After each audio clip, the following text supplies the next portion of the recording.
Achill Island. Wow, that has got to be the absolute arse end of the world. It is far away from anywhere else, and I mean that. It is one of the most isolated places I have ever seen in my life.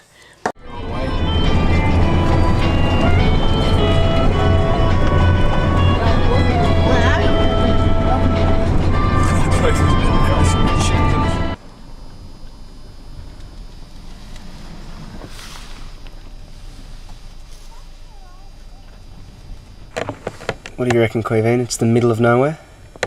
Where? Here. Yeah, I suppose. But when I do say that, when I say isolated, I have to point out that, unfortunately, even Achill Island has become susceptible to this Irish phenomena of bungalow bliss. Basically, wherever you go on the west coast, be it Galway, be it Connemara, be it Westport, anywhere in County Mayo, you're going to chance upon all these little whitewashed cottages that for a good part of the year stay empty until their so-called summer comes and everybody flocks to the west coast. So basically there's a bunch of towns this side of the world that only operate for about 3 months of the year. It's a bit of a sad indictment on the 21st century, but that's the way it is.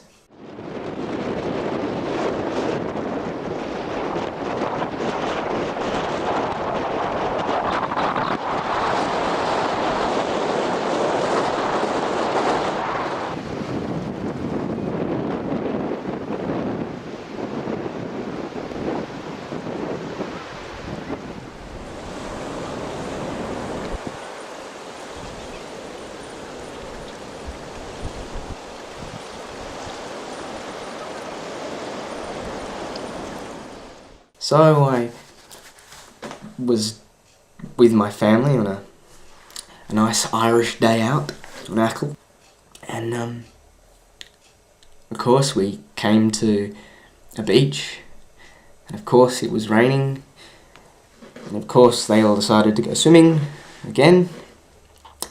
But while they were off, I discovered something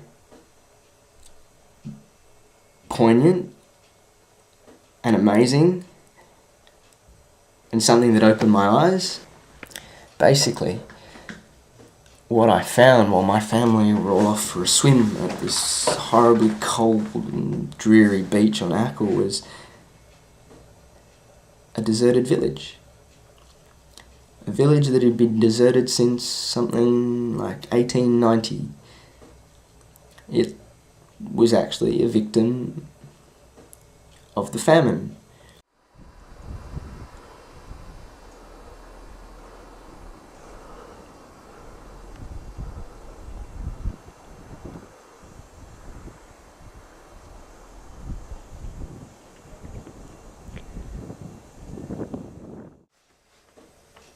If the deserted village at Slievemore didn't make the famine real enough in my mind, a statistic that I found out while I was there made it even more clear.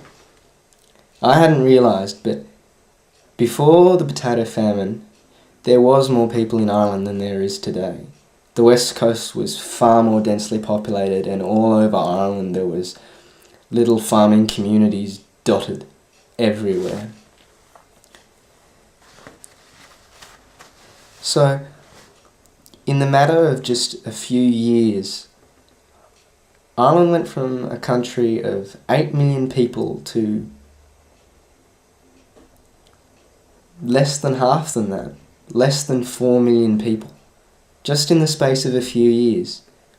I mean, today there's still only 6 million people in this country. Mayo today, well, obviously it's not the same as it would have been a few hundred years ago, but it's just hard to think what Ireland would be today if the famine hadn't have happened. It'd be a completely different country.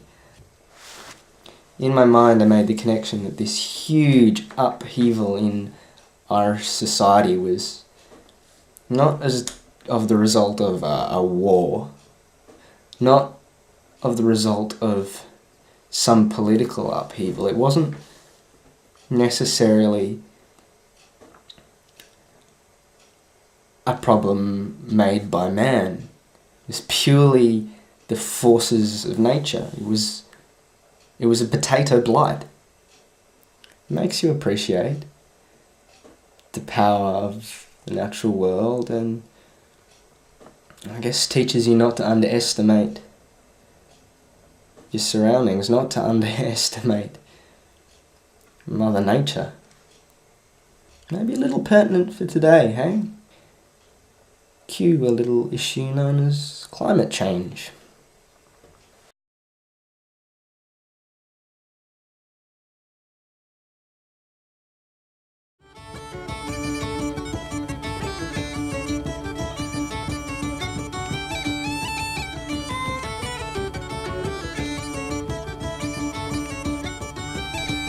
This whole exercise is just incredibly stupid.